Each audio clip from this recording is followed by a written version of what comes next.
A partir de este momento empezamos ya a grabar la clase para que quienes no puedan asistir puedan verla posteriormente, la publicación del video allí en la plataforma, o ustedes mismos puedan volver sobre ello, ¿vale? Bueno, entonces, después de saludarlos, de ver que todos están bien, la gran mayoría de ustedes ya se conectaron, que nos surgen preguntas, que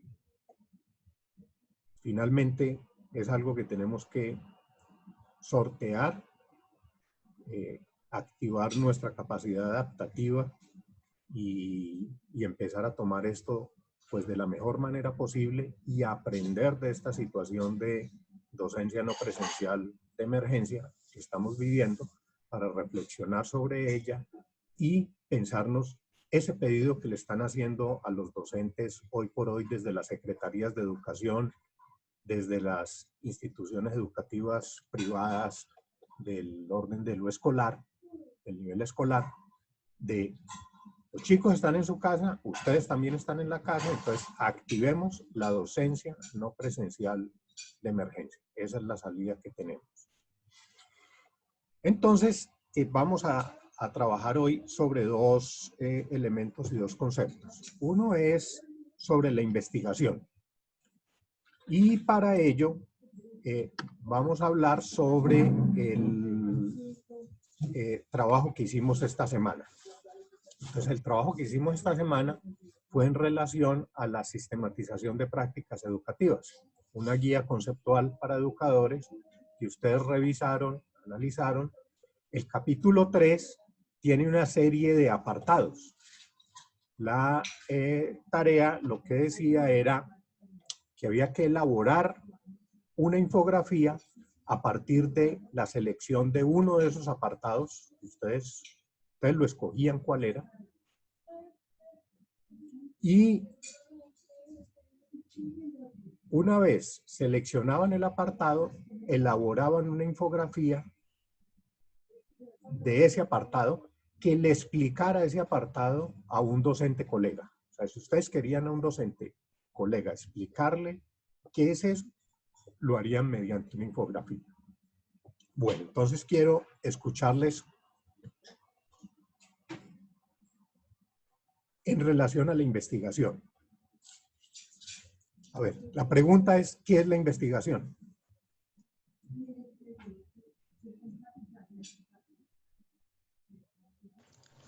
Por ejemplo, podríamos empezar diferenciando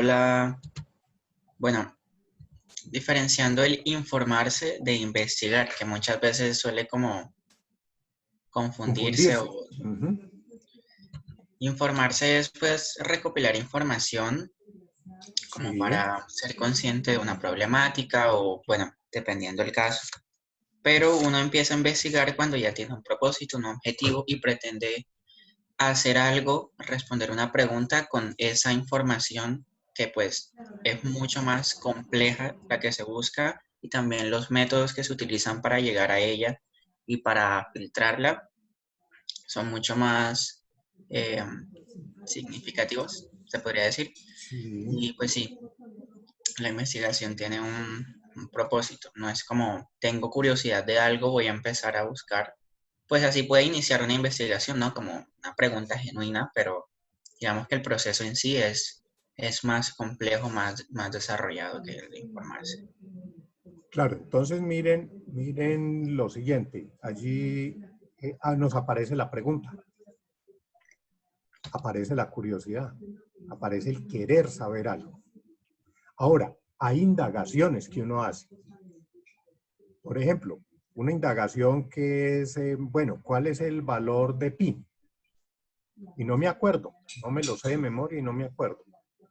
Entonces, ¿eso qué significa? Significa ir a buscar ese valor, ¿cuál es? O el número de Avogadro. Por cualquier razón que sea, lo necesito, entonces voy y lo busco. Pero la investigación es de otro orden. A ver, por ejemplo, señorita Daniela Cortés. A ver, tú que creo que has transitado más por este terreno, de la investigación. Cuéntanos, para ti, ¿qué es la investigación? Hola, buenos días. Hola, señorita, buenos días. A Qué ver, pena ¿para ti que qué es me la conecté investigación? tarde. Mm, Pues a ver, yo creo que es un proceso que no solo tiene un propósito, como bien dice Pipe, sino que también, y que tiene un objetivo, por supuesto, sino que Ajá, también es algo que primero problematiza, sí, es decir, es problematizar la realidad, es volverla algo que analizar desde unas teorías, desde unas prácticas, y creo que hacia allá es donde por lo menos recuerdo que lo que leí iba mucho como hacia esas prácticas, ¿no? Como a sí. esa realidad de la práctica docente y cómo se puede como sistematizar de alguna manera. Me causa un poco de contradicción la palabra sistematizar, porque creo que de pronto sistematizar es fuerte, porque creo que en mi cerebro está como aliado con algo de generalizar, pero creo también que indudablemente las investigaciones sirven como para hallar patrones, o sea, para hallar algo que esté en común entre quienes esté analizando o con quienes esté analizando. Entonces creo que la investigación es, pues en general, muchas cosas. A mí me gusta mucho, pero siento que lo principal es eso, es problematizar la realidad, es poder analizarla bajo unas perspectivas teóricas, ¿no? Es poder descubrir aquello que de pronto en la teoría no está, pero también es muy válido. Y eso todo bajo, como decía Pipe, un objetivo y una pregunta. Creo ¿Mm? que eso como a grandes rasgos. Exactamente. Entonces, lo has puesto muy bien, Daniel. La investigación es problematizar. ¿Qué? Una realidad. ¿Con el fin de qué? De conocer algo que no sabemos, sobre algo en particular que nos interesa mucho.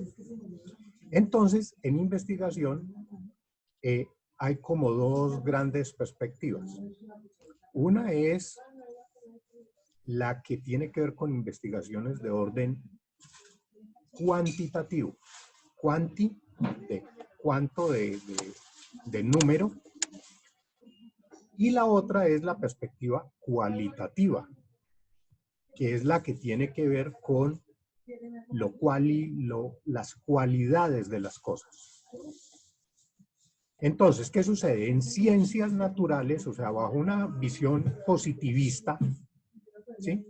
Que el positivismo es el que da origen a la ciencia formal, como la conocemos hoy día, al método científico. Bajo esa perspectiva del método científico, cuando ustedes juntan 2 gramos de azufre con 4 gramos de magnesio a una temperatura X en un nivel del mar Y, siempre va a pasar lo mismo, porque eso es reproducible. Y esa es la ciencia, y eso les va a dar números, y esas cosas se pueden cuantificar muy fácilmente. Hay cosas que son, por naturaleza, son cuantificables. Cuantificables es que yo le puedo poner números a eso. Y como números lo puedo poner en una escala donde no es lo mismo que me dé un 2 a que me dé un 4 o me dé un 2000. El número importa. O sea, el valor del número que me da importa. ¿Sí?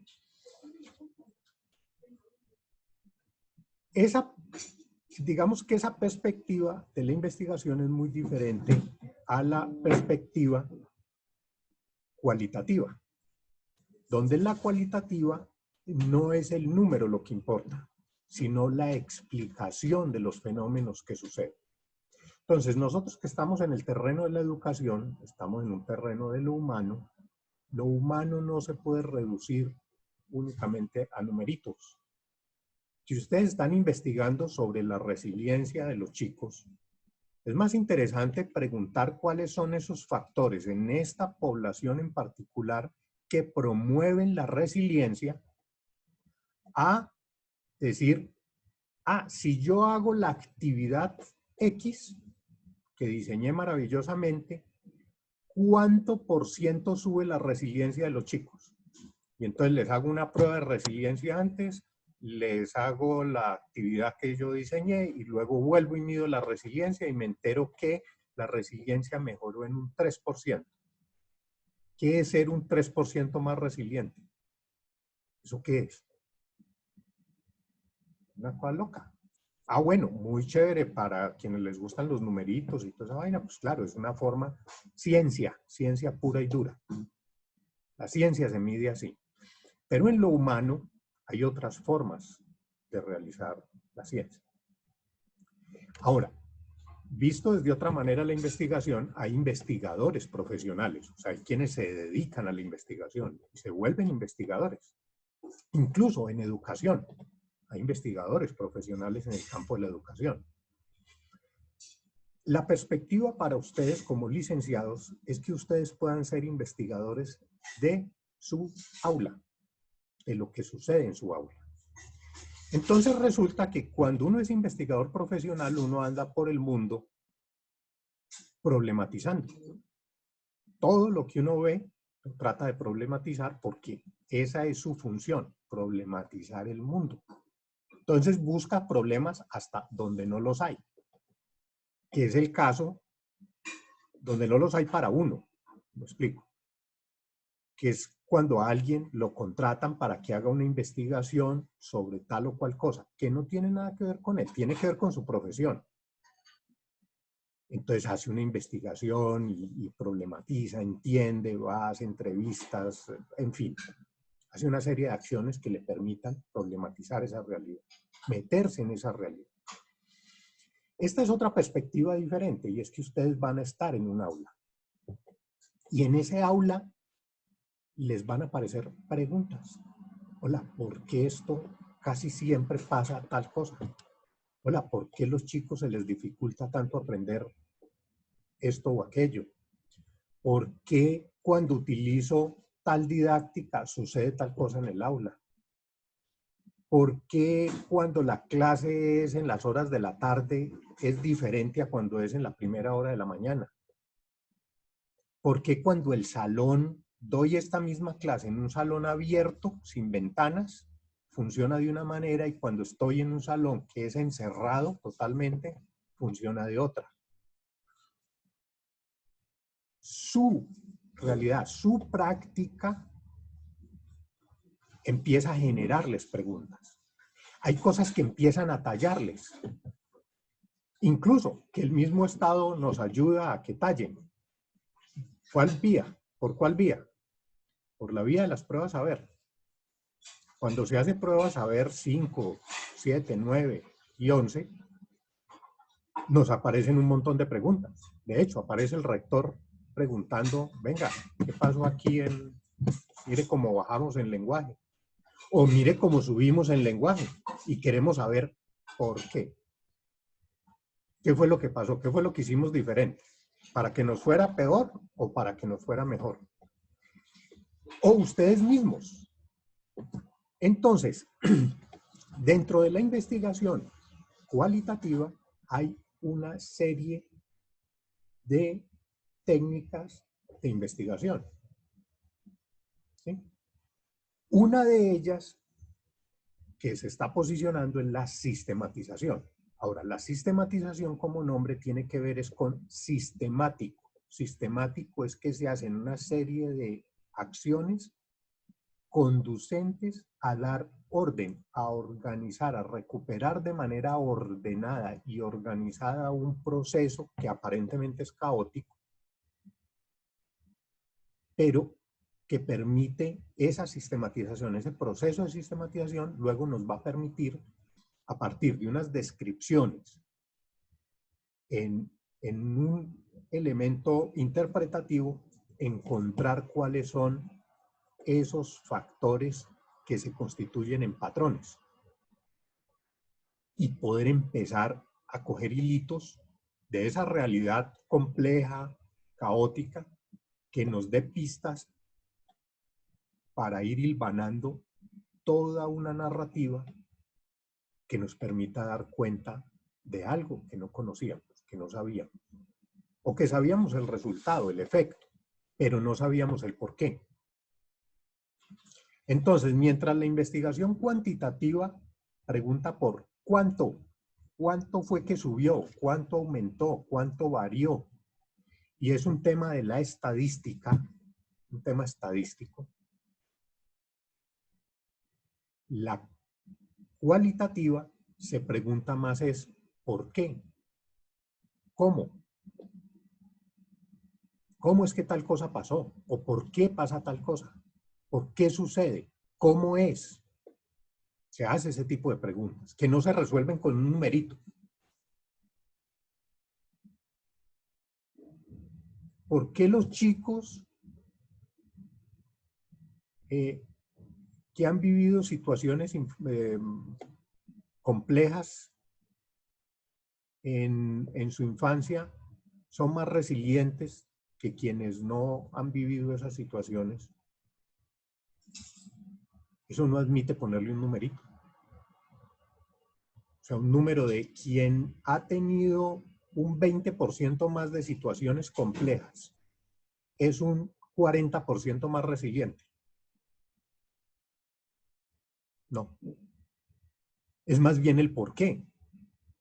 Entonces ahí entran los factores a explicar a que las situaciones difíciles desde la infancia hacen que las personas activen recursos que les ayuden a tramitar esas dificultades.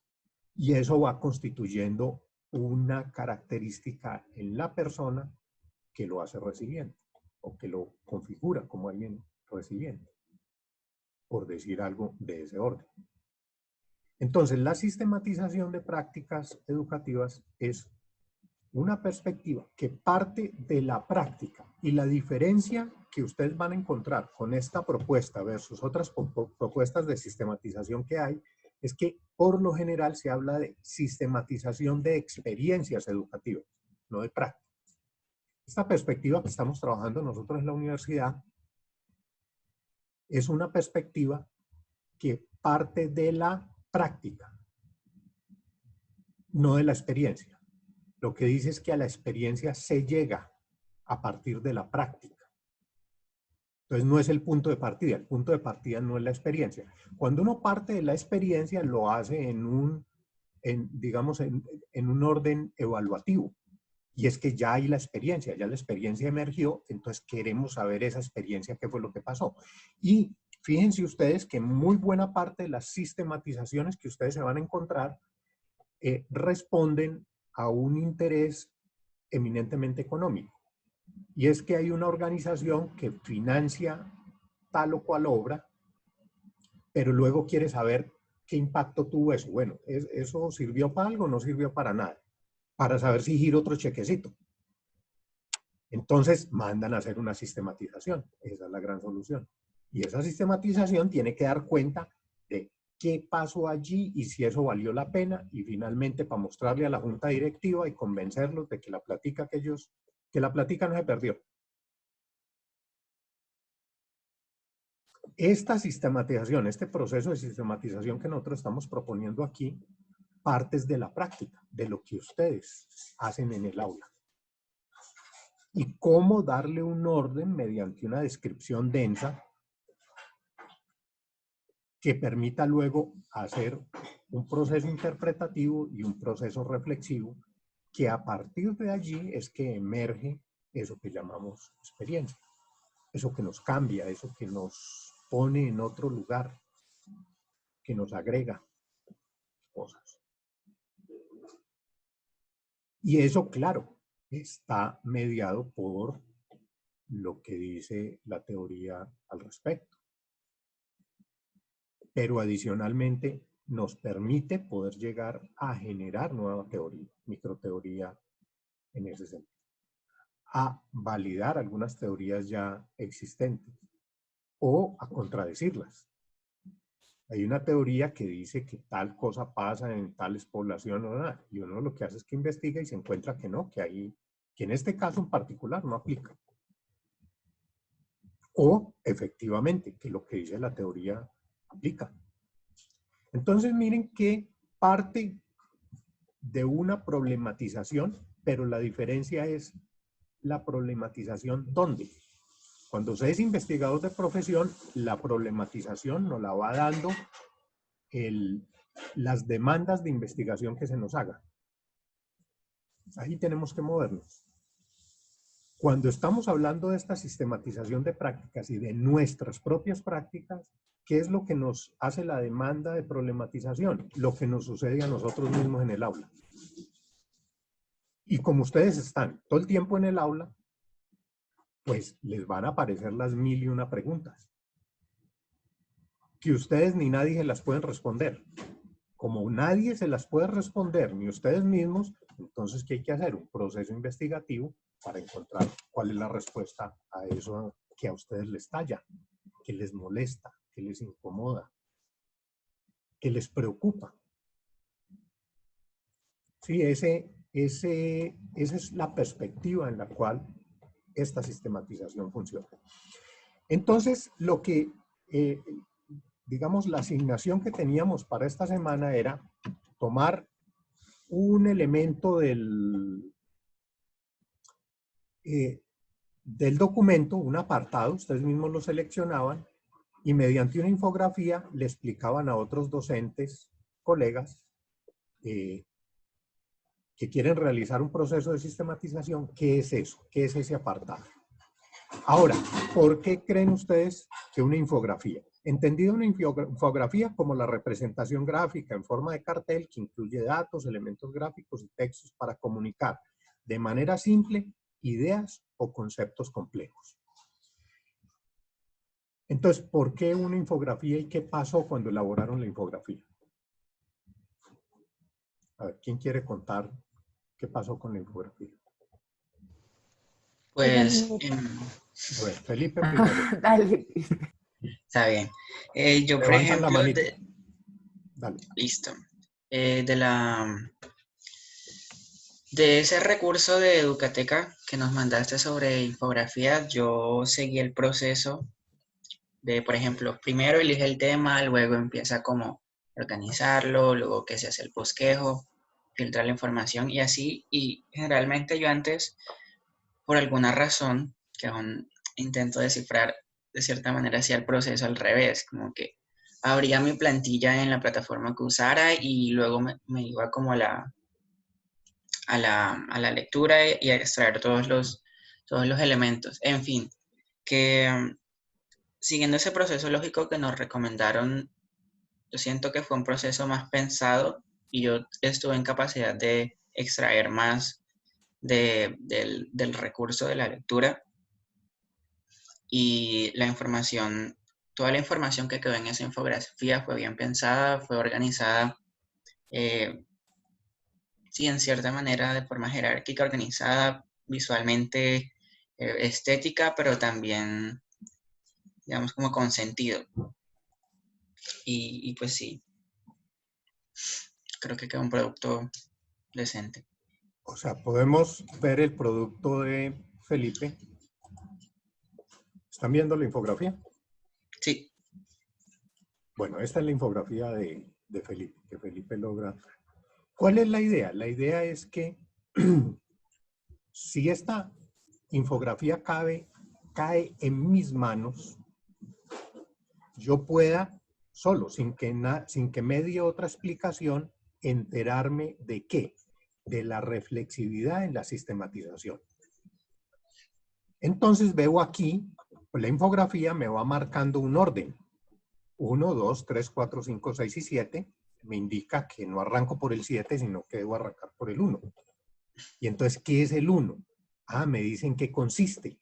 Hay un título. Mire que el número está asociado a un título. Y me dice tomar distancia, volver sobre la práctica del sujeto, desnaturalizar lo construido, examinar exhaustivamente los eventos, evaluar los elementos de la práctica. Entonces, de manera muy telegráfica, pero sintética, toma esos elementos que explican qué es la reflexividad dentro de un proceso de sistematización. Y mediante una serie de puntos, 5 puntos en concreto, Felipe nos explica qué es la reflexividad. Luego nos dice para luego, entonces aquí estamos con un proceso. Ya nos enteramos que esto es un proceso. Reconocer los elementos presentes, así como las relaciones que tienen entre sí y sus efectos. Entonces ya hay un propósito, hay un proceso que hay que reconocer estos elementos y esas relaciones. Para saber dónde voy a llegar. Y el dónde voy a llegar es identificar aquellas situaciones que requieren ser modificadas, reformuladas, mejoradas o innovadas. Luego nos presenta cuál es el rol del maestro, cuáles son los elementos a comprender dentro de ese tomar distancia, de ese volver sobre la práctica, sobre ese desnaturalizar lo construido, y entonces nos aparecen ya elementos concretos sobre los cuales podemos poner la mirada. La autoconciencia, las emociones, las alternativas de acción, los juicios críticos. ¿Y dónde ocurre eso? ¿En qué momentos ocurre? ¿Y cuáles son esas aplicaciones? Esta es la versión de Felipe de lo que él comprendió del apartado reflexividad de ese documento de sistematización. O sea, en sí misma no es buena ni es mala. Es una comprensión de Felipe, o sea, me permite a mí darme cuenta, enterarme qué fue lo que Felipe comprendió de ese texto. Dicen por allí que uno realmente comprende algo cuando lo puede explicar, cuando lo puede enseñar, cuando puede contarle a otro el cuento. Porque uno puede entenderlo para uno mismo, pero explíquelo. Y uno lo sabe, pero no logra explicarlo, y eso les pasa mucho a los chicos. Y lo tienen ahí en la punta de la lengua, pero no logran explicarlo. ¿Vale? Bueno, ¿quién más quiere contarnos su experiencia con la infografía? Yo iba a hablar. Dale, Daniela, cuéntanos.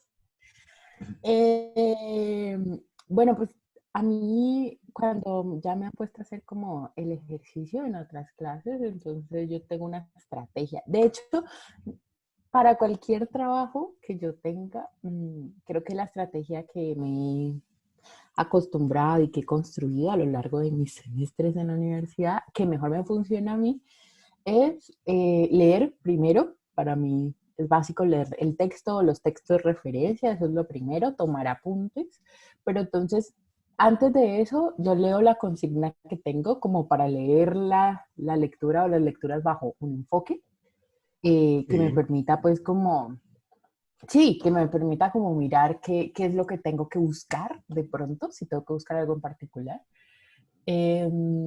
Y ahí tengo abierto mi archivo donde tengo como los apuntes que tengo de esa lectura, de ese apartado, y ahí lo que hice fue como organizarlos. O sea, después eso. Entonces, el segundo paso para mí es primero tomar apuntes, ¿cierto? Según la cronología que vaya trabajando la lectura. Luego, lo que yo hago es, bueno, si yo tengo que explicarle en una infografía esto que acabo de leer, entonces tengo que organizarlo también como por unos pasos un poco, por unos puntos. Yo soy muy de puntos, entonces saco esos puntos, pero esos puntos lo que hice fue como, o sea, no desordenarlos, pero sí, como que en la lectura no se encuentra exactamente ese orden que yo puse ahí, se encuentra otro, pero lo que hice fue como combinarlos. Entonces los combiné, mejor dicho, sí, y ahora sí ya me senté como a redactar. Entonces era, bueno, este punto se va a llamar así, este punto así, este punto así, este punto así. Y las fotitos fue toda una situación porque yo dije, no, a mí me gusta, a mí me encantan que como lindito, o sea, que sea llamativo. Entonces las imágenes me parecen importantes. Entonces, eso lo descubrí. Ustedes sabían que uno podía poner transparencia en las imágenes en Canva, yo no sabía. Entonces, ahí está la transparencia. Vale. Sí. Bueno, mira lo que acaba de decirnos Daniela. Y ahí pueden ustedes leer entre líneas, por lo que Daniela acaba de decirnos, un proceso investigativo. Mira que lo que ella nos acaba de escribir es lo que hace un investigador. Y es que ante una situación compleja de la realidad, eso que ella nos dijo ahora de problematizar la realidad, lo traslada al texto. Y es que tiene un texto que tiene un montón de cosas, entonces ella lo lee, toma notas, saca, extracta, va extractando cosas de ese texto, lo mismo que sucede cuando se está haciendo una investigación en el aula. Pasan cosas, no ordenadas por ustedes, ordenadas por la realidad, por lo que va sucediendo con los chicos. Luego ustedes van describiendo y van sacando cosas. Miren el símil. Luego, Daniela empieza a ordenar eso que extractó del texto. Igual sucede con eso que ustedes hacen de la descripción. Empiezan a interpretar esto qué significa, esto de qué orden es, para llegar a unos patrones. Aquí con el texto, Daniela lo que hizo fue llegar a unas categorías. Entonces, luego ordenó todo lo que extractó y dijo, ah, bueno, entonces tenemos un ¿qué es? Y lo nombró 1. Se entiende la sistematización como. Luego, concretar esas prácticas, ¿de qué se trata? Luego, ¿qué es un producto o un proceso? Luego, que eso tiene un diseño metodológico. Luego, que tiene unos productos, ¿sí? Y que esos productos impactan esa práctica, impactan la teoría, la epistemología y la metodología misma. ¿Qué pasó allí en ese proceso que nos plantea Daniela en relación a ese texto? ¿Qué pasó por ti, Daniela? Mejor dicho, te hago la Perdón, es que siguiente no te... pregunta. Ponle cuidado, te hago la siguiente pregunta. ¿Cuál es la diferencia entre leer un texto y subrayarlo, que es lo que regularmente hacemos, y hacer anotaciones al margen, a leer un texto y a partir de ese texto producir una infografía? Pues yo creo que lo más importante es que vas a explicarlo. O sea, que hay una variable en donde alguien más va a leer y tiene que entender lo que estás leyendo.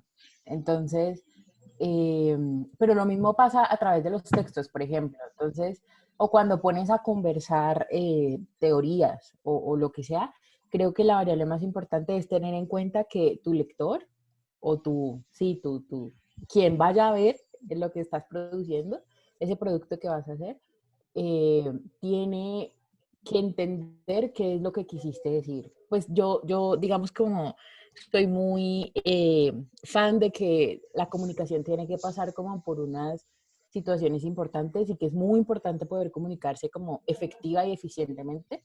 Entonces, creo que eso hace parte también de mi proceso. Por eso mis textos o mis productos van como por pasos. Y lo que tú dijiste, profe, sí, eso fue lo que yo hice. Como que primero dije, bueno, esto es un tal, y está como compuesto de, y está no sé qué, y como que los pasos que fui narrando fue un poco a poco para llegar a, bueno, listo, esto tiene este resultado y este impacto.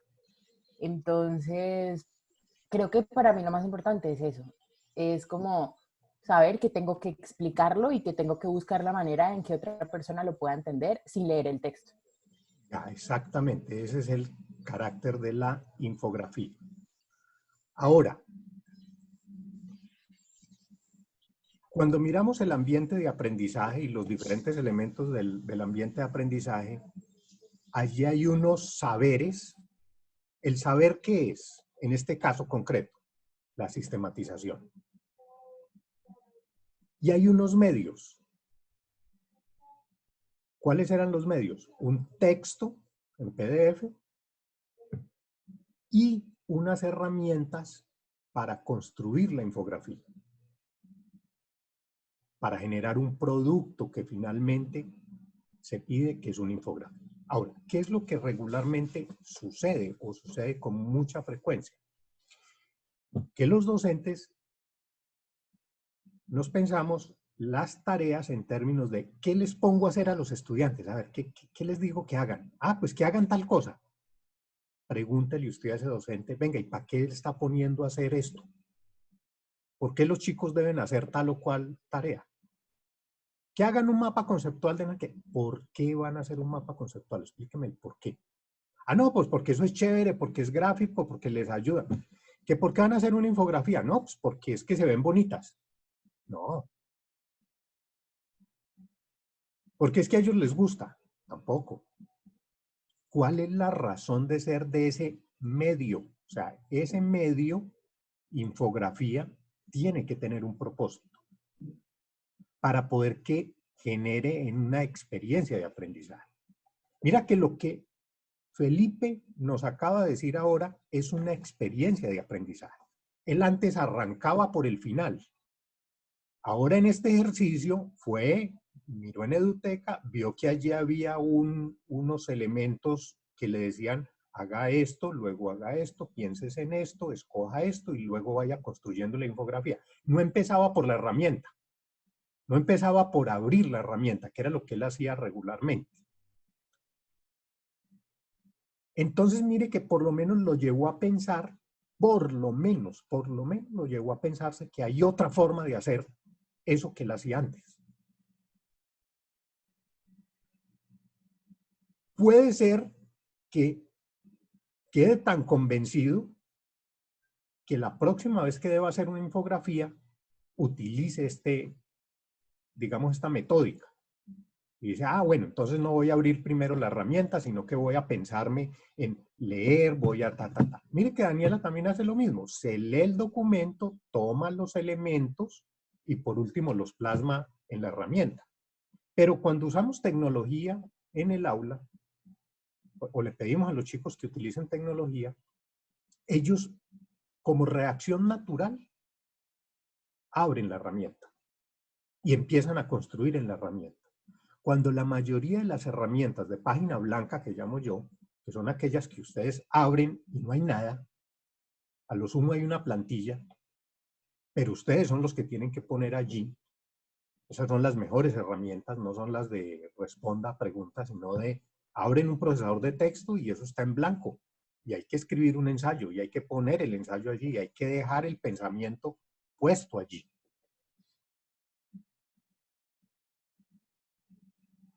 Si yo no sé qué es lo que voy a poner, no tengo ideas para poner allí, el procesador de texto puede ser el más maravilloso del mundo. No me va a servir para nada. Porque simplemente las ideas ahí van a quedar absolutamente desordenadas. Pero si yo tengo un pensamiento claro respecto a algo, tengo un orden aquí, en la cabeza, no en el procesador de texto, en la cabeza, y luego puedo usar ese procesador de texto como una herramienta para ordenar eso, para plasmarlo, eso ya es otra cosa. Lo mismo pasa en la infografía. Entonces miren que allí se configura esa experiencia de aprendizaje en lo que nos cuenta Felipe, concretamente. Él antes hacía algo, ahora lo hace de otra manera. ¿Qué es una experiencia? Es algo que nos cambia, que nos mueve, que nos pone en otro lugar.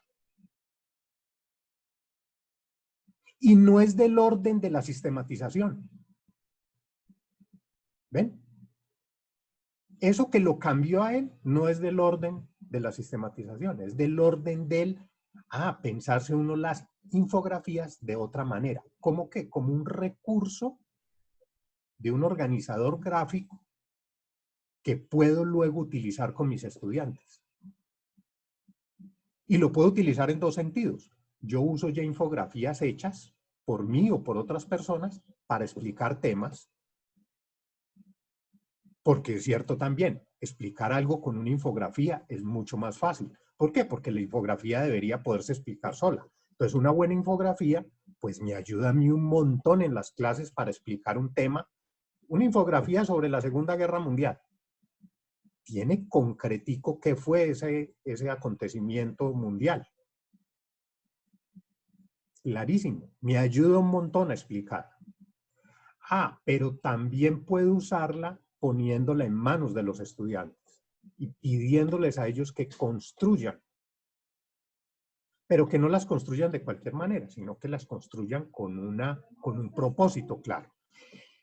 Entonces, el ejercicio apuntaba no solo a que ustedes hicieran esto, elaborar una infografía que explique el apartado seleccionado del texto, sino que vivieran, pasaran por la experiencia de que las infografías posibilitan que los estudiantes reflejen su proceso de construcción de conocimiento e interrelación de ideas cuando plasman en este organizador gráfico un tema que están estudiando. Y elaborar infografías demanda de ellos identificar las variables que intervienen en un tema particular y establecer las relaciones estructurales existentes en el contenido que se estudia. Por eso es que a Felipe le aparece el 1, 2, 3, 4, 5, 6, 7. Esa es la relación estructural que él marca. Luego hay una de proceso asociado a cada uno de esos números. Si yo voy a construir una infografía, debo pasar por aquí. Entonces, piénsense ustedes en el orden de los ambientes de aprendizaje, que los medios no es algo porque chévere, porque es que se ven bonitos. No, porque yo voy a usar esos medios con un propósito claro. Si lo miramos, por ejemplo, desde las inteligencias múltiples, que tiene pues muchas detractores, especialmente hoy día, pero que también es cierto que hay personas que aprenden más y mejor de manera visual, espacial, que de manera auditiva, por ejemplo. Esto se desarrolla cuando los estudiantes realizan actividades en las que ponen en juego capacidades para presentar visualmente ideas, crear imágenes mentales, percibir y plasmar detalles visuales, dibujar y elaborar bocetos. Díganme si una infografía no es un boceto, en último, muy elaborado, pero es un boceto. Entonces, no es que ya la gente nació con esa inteligencia visual espacial. Y quien no nació con esa inteligencia visual espacial, pues más o menos se fregó. No, hay gente que tiene más predisposición a, pero precisamente ahí es donde viene el proceso educativo. ¿Cómo hago para que todos mis estudiantes pasen por experiencias que les permitan desarrollar esa inteligencia visual espacial? Y no dejarlos a, si ellos de manera natural ya lo traen o no lo traen incorporado. Todas estas capacidades se pueden potenciar mediante la realización de proyectos de aula en los cuales los estudiantes elaboren este tipo de organizador gráfico. Entonces, los organizadores gráficos son poderosísimos. Cuando hablamos de organizadores gráficos, ¿a qué nos referimos? Líneas de tiempo, mapas de ideas, mapas conceptuales, infografías, diagramas de Venn, diagramas de proceso, diagramas causa-efecto. Todos esos organizadores gráficos ayudan a darle orden al pensamiento. Y es mucho más interesante que el estudiante le dé orden a su pensamiento y plantee una idea mediante un organizador de estos, a que le hagan el ensayo más hermoso del mundo, donde la mitad la hizo el papá o la mamá y la otra mitad la hizo el hermanito y él simplemente transcribió. Iba escribiendo lo que le iban dictando. Y ustedes miran y, este chino, qué inteligente. Qué pilo. Nada, entonces ustedes hacen esto en el aula, no de tarea. Porque de tarea corren el mismo riesgo. Tiene una ventaja los organizadores gráficos, y es que se pueden hacer con lápiz y papel o se pueden hacer con tecnología. Con tecnología lo que ayuda es que reconstruir, reelaborar es mucho más fácil. Cuando yo he hecho una infografía y me quedó un paso equivocado, me faltó algo, agregar algo, cuando lo he hecho en papel, lápiz y papel, es un complique, porque ya me queda feo, me queda con un remiendo. Mientras cuando lo he hecho con tecnología, pues simplemente muevo, cambio y agrego el nuevo elemento y ya me quedó una maravilla. La otra, existen las plantillas que me ayudan un montón en cuanto a lo gráfico, porque no vamos a pedirle a los chicos que sean diseñadores gráficos. El poder utilizar imágenes, lo que nos dice Daniela, y que las imágenes pueden tener transparencias, entonces se ven lo más de bonitas allí puestas como si fueran diseñadas para ese entorno en el cual se están poniendo las imágenes. En fin, ayudan un montón a comunicar y de una manera muy fácil, mientras que en lápiz y papel yo tengo que tener más habilidad dibujando. Pero recomendación, arranquen por lápiz y papel. Porque es que lo que yo no puedo poner con lápiz y papel, la tecnología no me lo va a poner. No lo pone por mí. Yo les contaba alguna vez a ustedes lo que hacíamos en un curso de programación aquí mismo en la Universidad ICESI, donde era un curso que tenía 2 horas de práctica en sala y 3 horas en salón. Y buena parte de la programación que hacíamos, la hacíamos en lápiz y papel. Y eso era lo que más costaba, porque usted al papel no le puede decir play y ver qué pasa.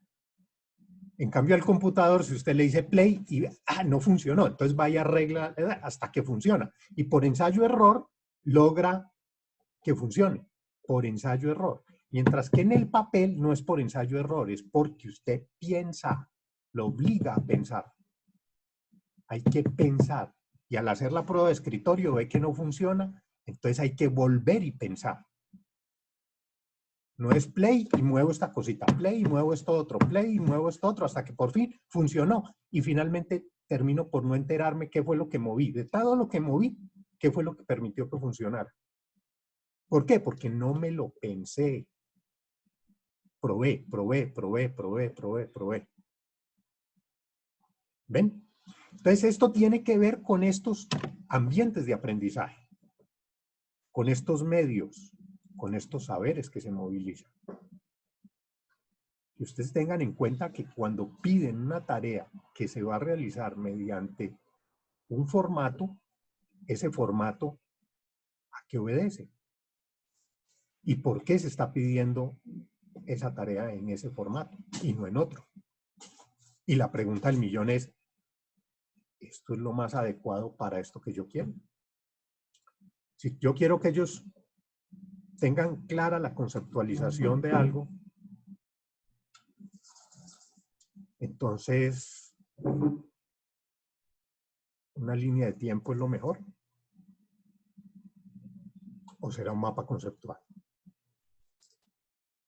Si yo lo que quiero es que ellos tengan claro qué sucedió y cuándo sucedió, ¿será que un mapa conceptual es lo mejor?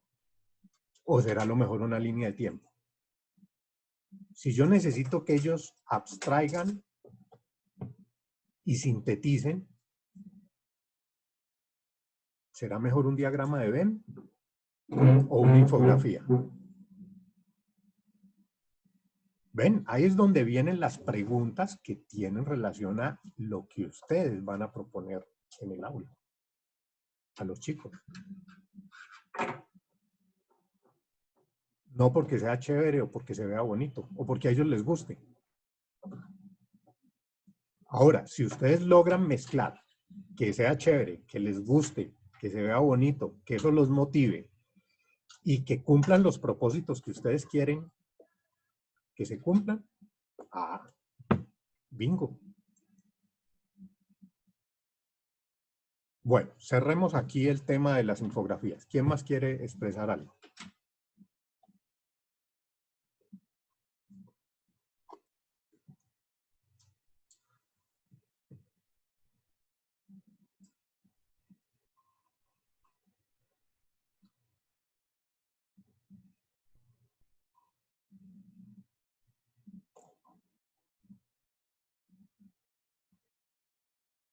A ver, ¿nadie?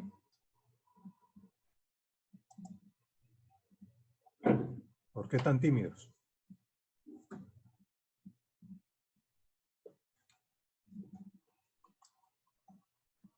Bueno, seguimos con nuestra gran pregunta. ¿Son apropiados los entornos formativos en línea para cursar la educación escolar? Esa es la gran pregunta que nos está asaltando. Hasta ahora, ¿qué han podido ustedes establecer? A ver, don Felipe Rangel. ¿Qué piensa usted de esta pregunta? Pues, profe, yo la verdad es que creo que no lo son tanto. no porque no tengan cosas buenas en sí, sino porque en este momento pues no se está preparado para llevar a cabo una situación de estas. Digamos, Sí, pues tengo una situación con mi primita, ella vive muy sí. cerca de mi casa, Ujú. tiene 9 años, está en quinto de primaria. Y la cantidad de tareas que le dejan es una cosa loca, una cosa exagerada. Y no solamente que le dejan las tareas, sino que le mandan y le mandan y le mandan material. Y pues la actividad es prácticamente como transcribir lo que le mandan al cuaderno, hacer la actividad.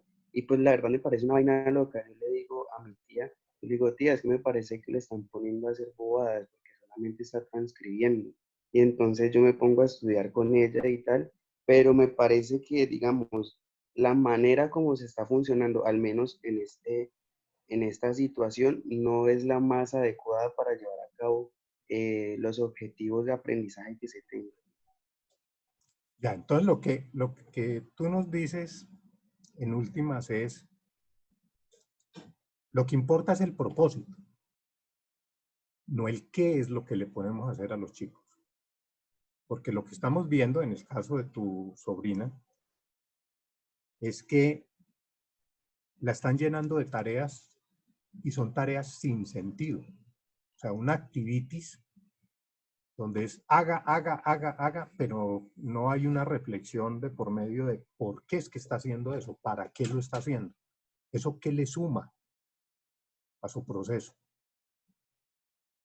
Es eso, ¿verdad, Felipe? Sí, sí, sí, sí. Es eso completamente, Bueno, porque es que entonces, si es eso, Profe, dale. pues yo quería decir algo con respecto como a la situación socioeconómica, como las condiciones, y creo Sí, que, bueno, además agregando lo que dice Felipe, que estoy completamente de acuerdo que, digamos que no estamos preparados para poder afrontar esto, también no se está considerando, o sí se considera que no se toman estrategias que no tienen los mismos privilegios que nosotros, en el sentido de no contar con internet, con no contar con un computador en casa, con no contar con un espacio o un momento en su entorno familiar donde pueda acudir a las clases. O sea, para muchos de nosotros es, digamos que relativamente fácil poder levantarnos, sentarnos en el computador y ya, y poder estar en las clases, pero no estamos pensando en los niños de las zonas rurales, donde pues ayer hablábamos eso y nos dimos cuenta que lo que están haciendo es enviarles guías y guías y guías y se queda allí. No hay quien haga seguimiento, generalmente hay personas que están en condiciones de analfabetismo, que se les dificulta la comprensión de lectura de unas guías para hacer acompañamiento con sus hijos, los hijos no pueden, entonces no hacen nada, en la situación de la zona de la ciudad entonces no tenemos internet, no podemos hacer nada, entonces el niño está en su casa todo el día pegado en el televisor o buscando cómo entretenerse o estresarse un montón. Entonces no se consideran esas condiciones de entorno familiar, de cuestiones políticas, económicas, que están poniendo una barrera sobre la educación virtual y los espacios formativos en línea. sí. Eso es cierto, lo que tú dices es cierto y tiene que ver con las condiciones, tiene que ver con leer el contexto. O sea, lo de eh, cursar la educación escolar en un entorno en línea demanda tener unas condiciones para ello. Es del mismo orden, a ver, le pedimos a unos chicos que hagan o entren en un proceso de educación en línea sin tener las condiciones, es tanto o más como pedirle a un chico que vaya a la escuela presencial, un chico de aquí de Cali, que vaya a la escuela presencial, pero no a la escuela de su barrio, ni de Cali, que vaya a la escuela de Pasto y regrese en la tarde a su casa y al día siguiente vuelva a Pasto. Entonces uno dice, es una locura, ¿cómo así? No, pues claro que es una locura, porque ¿cómo no están las condiciones? ¿De qué? De movilidad. Ahora, si ese chico tiene un helicóptero, tiene avión privado, pues claro que puede ir a Pasto y tomar las clases y regresar, incluso al almuerzo y volver otra vez, si es que así lo quiere. Pero el tema es de condiciones. Entonces, las condiciones, el contexto juega un papel muy importante en esto. que es lo que nos está diciendo o nos está haciendo caer llave. Y la otra es el sentido. Entonces, una cosa es la activities y mandar actividades por mandarlas y llenar a los chicos de actividades, que esa es la gran queja hoy por hoy de los padres, que a los chicos los están llenando de tareas y muchas veces de tareas sin sentido.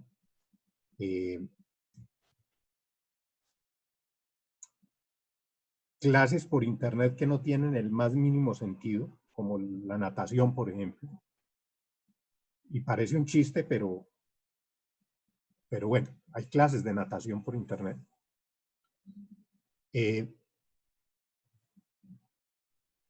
Creo que los entornos formativos en línea son otra cosa. Entonces, para pensarnos de manera crítica esto, tenemos que apartarnos de eso que nos quieren hacer ver como lo que es el entorno formativo en línea. Y luego ahí sí no lo pensamos, el entorno formativo en línea, no el que está sucediendo hoy, sino el de verdad, cómo sería, y pensarnos en relación a estos chicos si es conveniente o no. Porque allí nos aparecen otros factores que son mucho más importantes.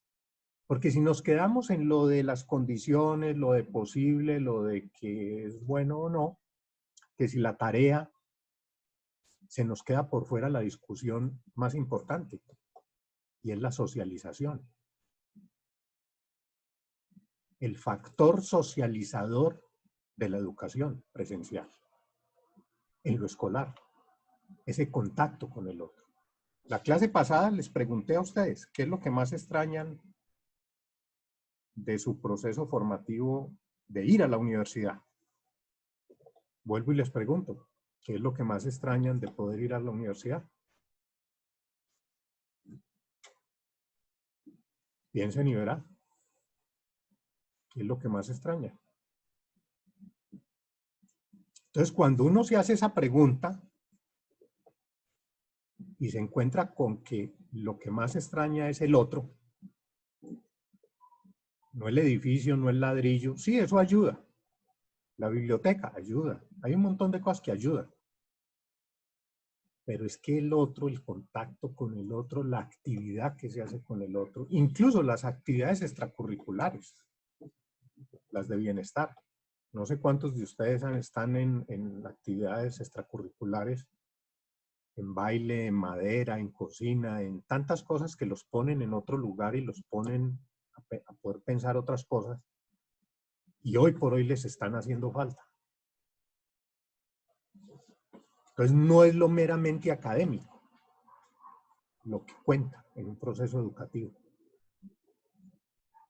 Y de hecho, cuando pasen muchos años y ustedes regresen sobre su proceso escolar, sí que se van a dar cuenta que lo que realmente contó en ese proceso de educación escolar fue lo que vivieron al lado de los otros. Entonces, no dejarnos enredar por, digamos, la forma, y lo que les pido es que nos vamos al fondo. ¿Qué es la educación? ¿Para qué es la educación? No la actividad. ¿Para qué es la tarea? ¿Para qué hacemos una tarea de copiar de un lado al otro? Transcribir. Y si la transcripción es buena, es mala, ¿quién termina haciendo la transcripción? No nos dejemos enredar por ese tipo de cosas. ¿Qué pasan? Sí, claro. Ya Felipe nos lo está diciendo. Lo está viviendo además. ¿Qué pasa? Pasa. Y que pasan también que mandan clases de natación por internet. ¿Qué pasa? Pasa. No nos dejemos enredar por eso. Porque es que ahora, una vez esto pase, van a ver la cantidad de colegios por internet que van a nacer. De hecho, ya veo a todos los negociantes, no solo de este país, del mundo entero, diciendo, aquí tenemos un filón de negocio, pero impresionante. Y entonces que los chicos no, que desplazarse ni que nada. Los vamos a meter en procesos virtuales. Y una cosa es cuando ustedes quieren hacer un posgrado y lo quieren hacer virtual. Eso es una historia. Pero un niño de segundo primaria cursando virtualmente el segundito primaria, eso sí tenemos que pensarlo. Y tener toda una batería de argumentos para tomar posición. Y no le estoy diciendo que sea o malo o bueno, no. Tomen ustedes mismos una posición, pero una posición reflexionada y argumentada de si eso es apropiado o no. Esto es una pregunta abierta que puede tener respuesta sí, sí son apropiados, o puede tener respuesta no, no son apropiados. Y ahí no va a fundamentar, yo no me voy a meter con si son o no son, sino con...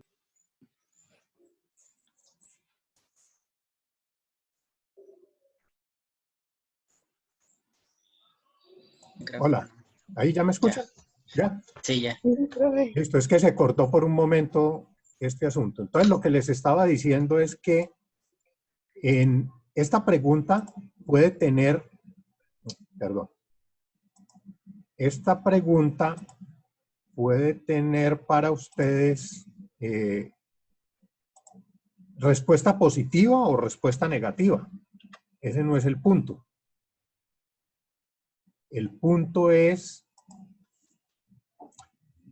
cómo argumentan ustedes que sí sea apropiado o que no sea apropiado los entornos formativos en línea para cursar la educación escolar. O sea, que cada uno de ustedes tenga una argumentación clara sobre esto. Entonces, para ello, lo que vamos a hacer en esta semana es lo siguiente. Vamos a leer este documento, este capítulo, que es Cuándo aprender en red, espacio-tiempo de la educación en la sociedad en pantalla, y nos vamos a concentrar en el aprendizaje ubicuo. Miren que aquí tenemos espacio y tiempo en nuestro ambiente de aprendizaje, que son dos factores muy, muy importantes, porque este espacio es el que nos hace ir a la escuela. Y este tiempo es el que nos hace ir en un momento particular. Y la escuela se cierra, la escuela se abre. Hay vacaciones, hay tiempo de recreo, hay tiempo de clases, hay timbres. Ese tipo de cosas en lo presencial. Entonces, cuando nos pensamos lo ubicuo, nos aparecen este tipo de cosas. Entonces, vamos a reflexionar sobre este aprendizaje ubicuo, sobre qué significa en la educación escolar una clase no presencial. Y vamos a hacer un diseño de una clase.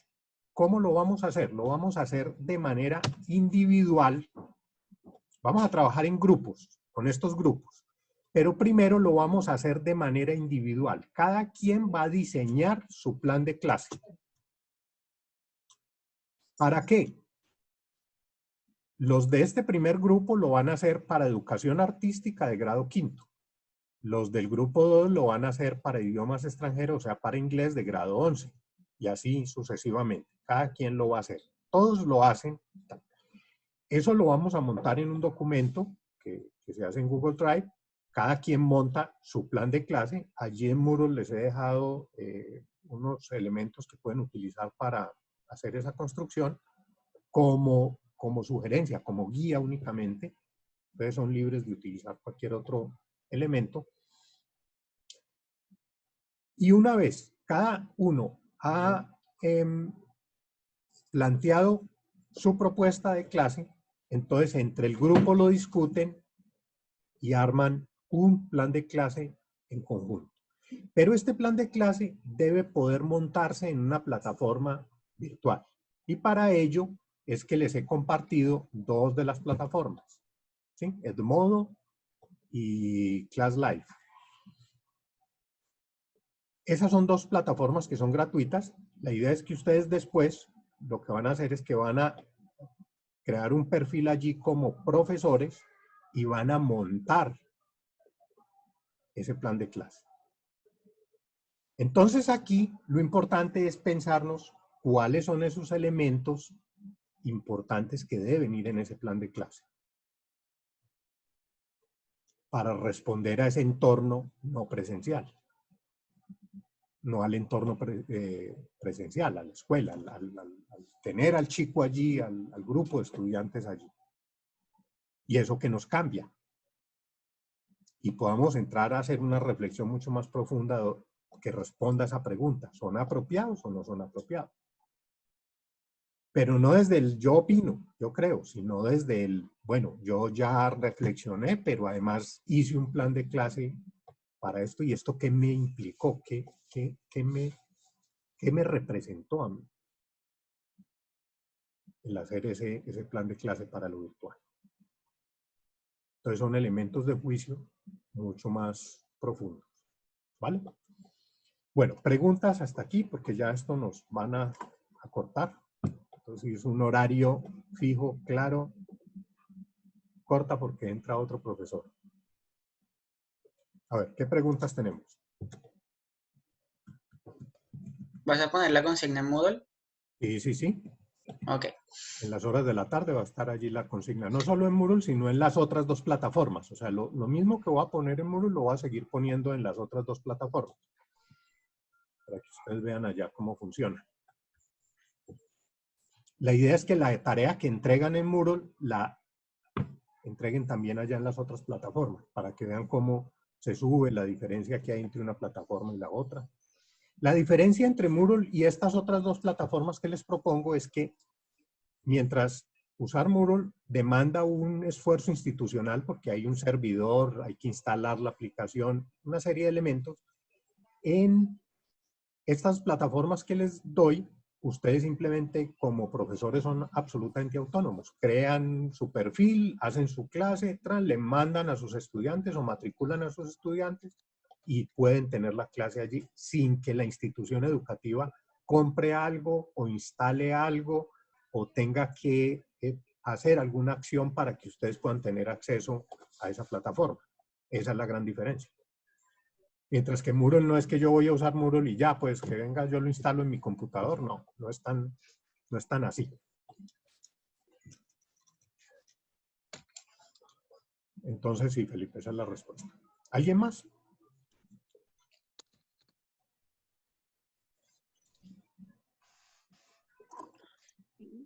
No, profe, gracias. Bueno. Listo, jóvenes. Esto ya no lo van a cortar, entonces pues me alegró mucho verlos, saber que todos están bien, que por las casas también están bien. Por favor, háblense con Dana. Miguel Ángel apareció por un momento y después desapareció. Tatiana, no sabemos de ella. Y María del Mar. Entonces, una llamadita, una timbradita, a ver cómo está. A ver si está bien, si todo está